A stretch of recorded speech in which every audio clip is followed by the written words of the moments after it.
tradingnya beda lagi gitu, lebih ke komoditi gitu. Baik, jadi kok kalau misalkan beli saham itu sebaiknya kalau seperti itu untuk itu kita simpan dan hold ya kok. Jadi Ya, kalau buat investasi ya kalau perusahaannya bagus ya nggak apa-apa, dan simpan and hold, buy and hold. buy and hold. Baik sih teman-teman, mungkin banyak banget nih milenial yang kan seperti angkatan COVID nih, kan angkatan COVID banyak banget kan milenial masuk ke pasar modal di 2020 karena nggak ada kerjaan, jadinya trading nih, tapi saking seringnya trading malah ninggalin kerjaannya nih kok. Itu sebenarnya bisa jelasin nggak tuh ke sahabat dari rekan investor yang mungkin punya pandangan yang kayak gitu tuh kayak gimana tuh? Eh, ya sebenarnya buat aku kalau misal dia trading dan memang benar-benar untung, ya nggak apa-apa, ya nggak apa-apa aja. Sebenarnya it's fine ya, menurutku it's fine. Nah, tapi jangan sampai trading di jam kerja, kurang fair buat yang kerja. Misal nih kalau kamu misal masih kerja kantoran, ya kan? Terus kalau jam kerja kamu trading gitu, ya itu menurutku kurang fair. Ya, nanti one day kalau kamu jadi bos yang punya kantor atau yang punya perusahaan, kamu gaji anak buah kamu atau gaji karyawan kamu trading di jam kerja kan kamu juga kesel. Ya udah gitu. Ya jadinya kalau misal kamu beneran trading ya trading aja, tapi kalau kamu beneran kerja ya kerja aja, tapi jangan curang kerja sambil trading gitu. Iya, nggak boleh dua-duanya kok ya. Ganggu ganggu jam kerja kan, karena jam bursa kita kan jam kerja. Ini baik kok, seperti kalau misalkan kita tuh mungkin sebaiknya kalau yang kerja itu dananya kita simpen gaji itu tiap bulan simpen terus masukin ke RDN beliin saham yang bagus yang memiliki dividen yang baik itu kira-kira kok pemilihan sahamnya itu seperti apa kok yang bagus tuh kayak gimana kalau Melvin menurut Melvin pilih saham yang bisa di hold terus yang bagus itu kayak gimana? Ya, jadi ya disclaimer dulu ya, aku nggak selalu pilihan sahamku nggak selalu bagus, pasti ada jeleknya juga. Ya, tapi gini, saham yang aku pilih itu biasanya saham-saham yang terdiskon. Jadi kalau misal teman-teman tahu di Bursa Efek Indonesia itu ada indeks namanya IDX Value 30, Value 30. Nah, aku nyari sahamnya kurang lebih dengan cara seperti mereka, yaitu cari saham-saham yang perusahaannya fundamentalnya bagus, harganya diskon. Nah, kalau bisa ada dividen itu lebih baik. Ya, karena gini, saya sendiri nggak tahu kapan harganya akan naik ke harga sekian gitu, itu nggak tahu. Tapi kalau selama nunggu dikasih dividen ya why not? Ya kan menguntungkan juga gitu menurutku. Sesimpel itu sih Dila. Benar banget. Ya, baiknya cari perusahaan yang baik dan yang bagi dividennya lancar ya, tuh tiap tahun ya. Ya, kalau Apa bisa yang kalau bisa harus lancar bagi bagus dividen tuh. Kenapa? harus yang harus bagi dividen tiap tahun apa boleh nih yang Kalau nggak bagi bisa, dividen tiap tahun?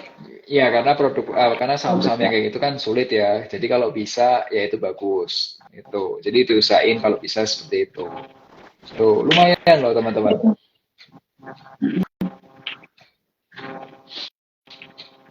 Mau menyapa sebentar sahabat dari rekan investor yang bergabung bersama teman-teman dari rekan yang bergabung.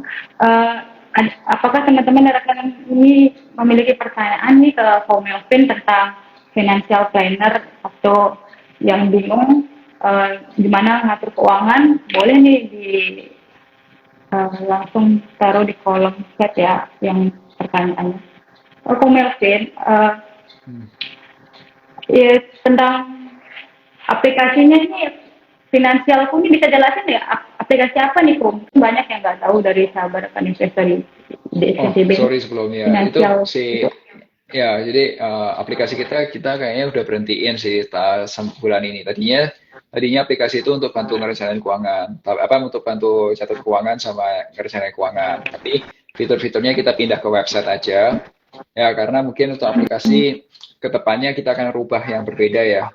Karena sekarang zamannya AI dan kita belum tahu nih untuk AI-nya seperti apa. Jadi aplikasi kayaknya kita belum belum tambah. Jadi kalau sekarang finansialku fokusnya di training, konsultasi sama private coaching. Jadi kalau teman-teman ada yang butuh misal kayak pengen invest tapi nggak ngerti gitu ya, punya uang yang cukup banyak sayang gitu takut rugi gitu, mau mau di apa di private coaching pun ya juga bisa gitu. Ya tapi yang paling banyak sih biasanya konsul ya. Tuh. Konsul itu di mana konsulnya tuh? Di website. Berarti website ya, finansialku ini website ya aku. Website sekali di website ya. Betul betul betul. Ya, biasa sih itu kalau di keluhannya itu biasa kliennya ko Melvin tuh biasanya apa tuh ko? Kalau milenial tuh Macam-macam. Biasanya banyak biasanya banyak masalah, ko. banyak orang mulai mikir keuangan itu pada saat perubahan life stage. Contohnya apa? Orang mau nikah, mikir duit. Orang mau punya anak pertama, mikirin duitnya gimana. Atau mungkin mulai nyiapin nih preschoolnya anak atau PAUD-nya anak gitu. Oh ternyata uang sekolahnya segini, mereka baru kepikiran duitnya gimana. Atau mungkin juga ada kejadian-kejadian yang kita nggak suka. Misal ada PHK, atau mungkin ada keluarga yang meninggal, misal orang tua atau apalah yang dekat gitu, atau mungkin juga ada apalagi pembagian warisan, atau mungkin ada anggota keluarga yang kena sakit kritis terus harus dikeluar uang besar, atau mungkin orang tua juga pensiun, nah, atau mungkin punya anak kedua. Biasanya ada perubahan-perubahan dalam hidup yang kita tuh akhirnya mikir uang gitu. Oh ya, gua harus mikir nih, gitu, harus ngatur nih gitu. Nah di saat itu biasanya banyak orang yang konsul.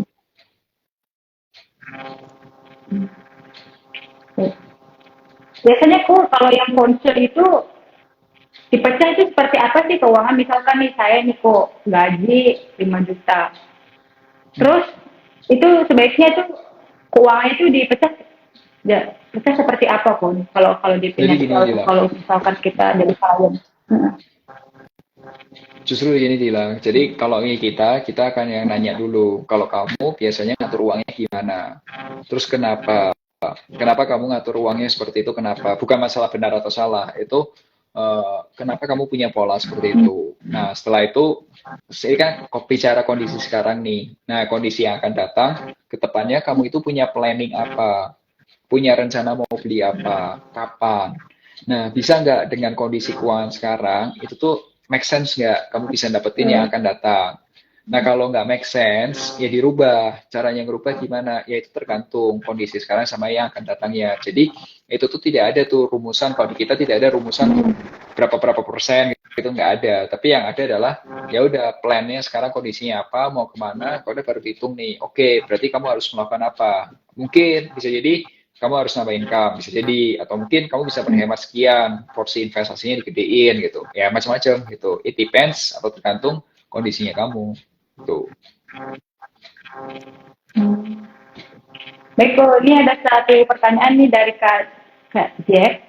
Mau tanya ke Melvin, saya karyawan tapi setiap bulan merasa uang numpang lewat aja. Kira-kira gimana solusinya nih itu? Kalau misalkan numpang banyak banget nih Oh, kok. ya biasanya ada Ini tiga hal yang ya. Biasanya ada tiga hal kenapa kau gaji numpang lewat uang. Satu bisa jadi karena pemasukannya ya masih kecil, itu harus digedein, atau mungkin juga pengeluaran kamu yang terlalu besar, berarti kamu harus berhemat. Atau yang ketiga, bisa jadi utangnya atau cicilannya gedean, berarti utangnya harus dilunasin, buka utangnya harus beresin. Nah, kamu yang mana nih, dari satu dari tiga atau dua dari tiga ini? Nah, biasanya aku harus juga ngecek lagi, karena ini kan private ya, personal ya. Tuh.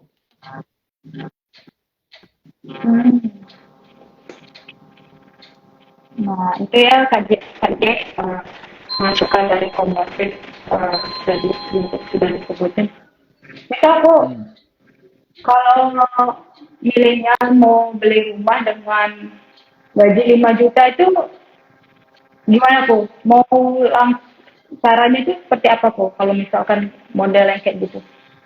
Hmm. Tergantung. Itu kalau dengan 5 juta itu DP-nya mau di berapa dulu? DP-nya kamu mau ngejar berapa? Andaikan Misal harga DP rumah rumahnya berapa? harga harga rumahnya Gimana 700 gimana? juta. Biasa harga rumahnya 700 juta nih kok. Halo. Kenapa kenapa? Sorry. harga rumahnya 700 juta.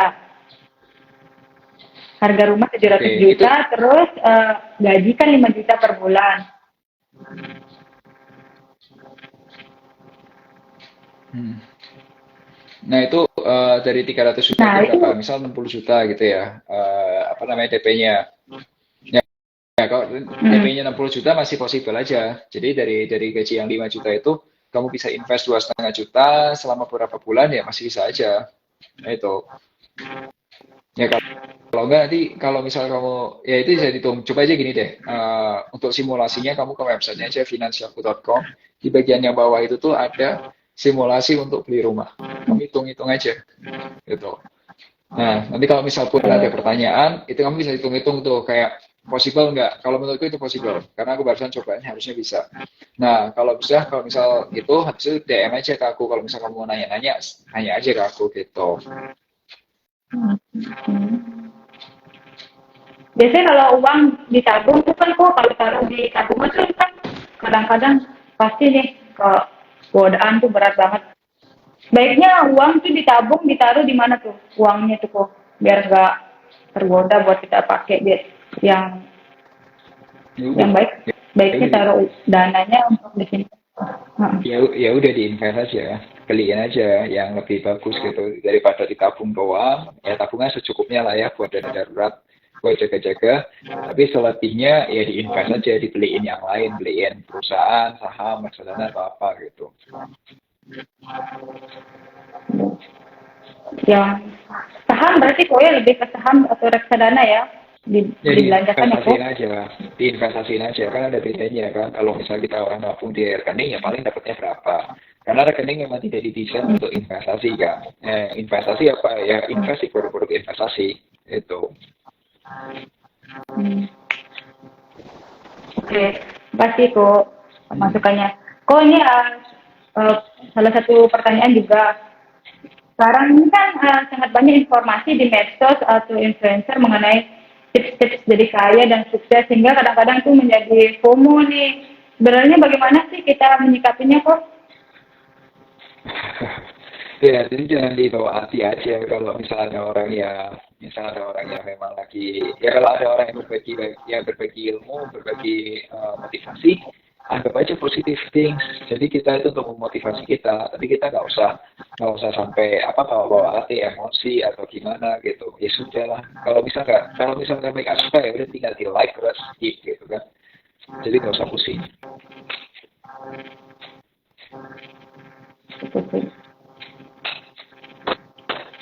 Hmm. Oke tuh kalau di finansialku tuh seperti apa sih kok prosesnya kalau mau misalkan kita jadi kliennya tuh kok?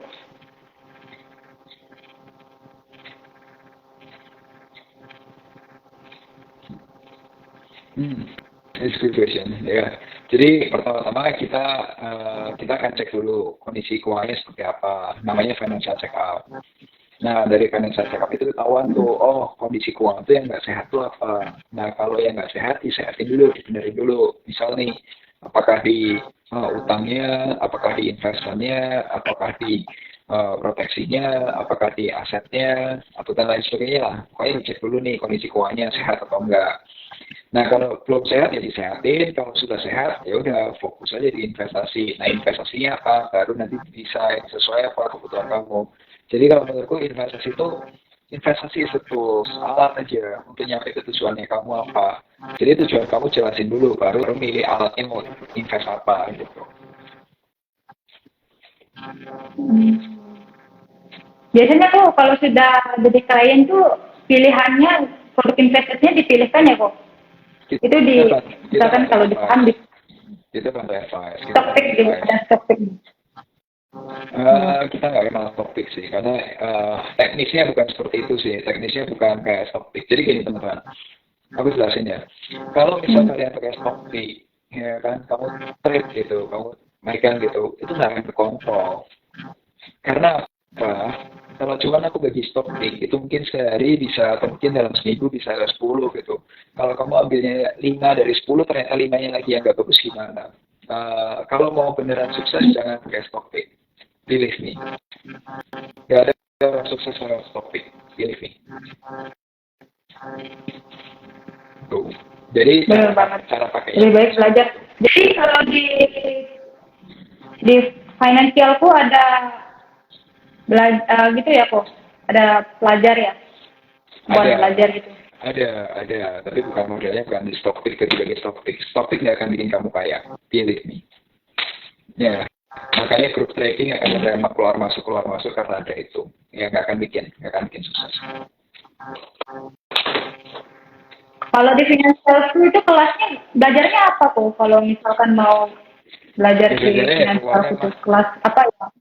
Ya belajarnya keuangan sama investasi lah. Maksudnya, maksudnya keuangannya yang belajarnya yang fundamental atau analisis gitu apa gimana kok? Kita Apa semuanya kita punya dipelajari? fundamental, kita punya technical analysis, kita ada.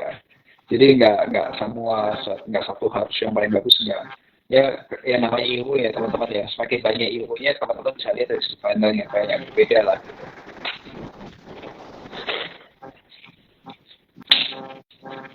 Itu. Jadi kalau sudah beli satu paket kelas belajar finansial itu satu paket semuanya ya kok? Ya, Belajarnya ya ya. semua dipelajari ya? Enggak. Beda program, beda kelas. Jadi yang fundamental, yang teknikal. Oh, Tuh. Tuh. Tapi kita juga so sering dibagi-bagi ya? berbagi informasi di tempatnya sosial media kok. Follow aja Instagram finansialku @finansialku.com, di YouTube-nya kita finansialku.com. Coba aja cek. Kita sering bagi-bagi juga kok. Mau sedikit info juga nih ke sahabat rekan-rekan kita yang bergabung hari ini untuk kalian yang ingin ikut kegiatan edukasi reguler dari IDX NTB itu bisa cek jadwalnya di bio IG kita, terus follow juga akun media sosial Instagram, YouTube, TikTok IDX NTB.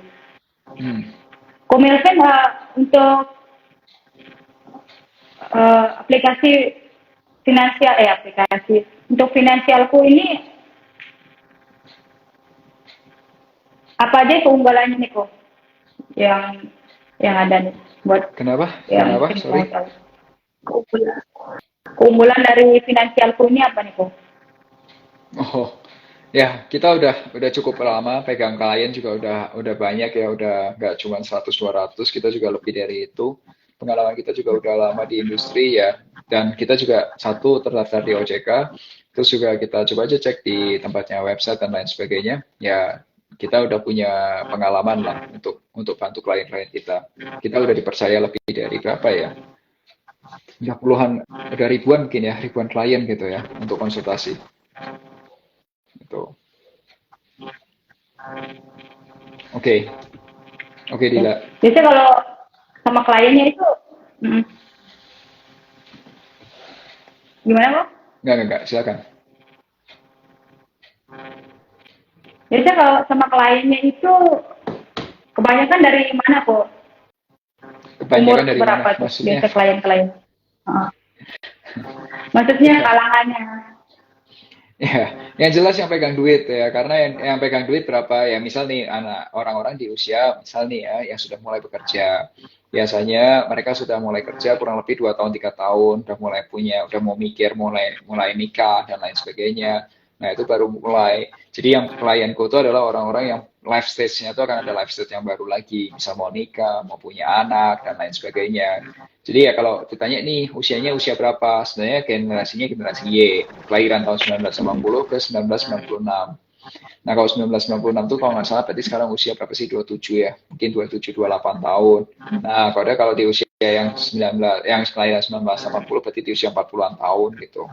Ya itu range itu yang jadi klien kita paling banyak. Nah mostly orang-orangnya ya juga kerjanya sebagai seorang karyawan atau profesional gitu.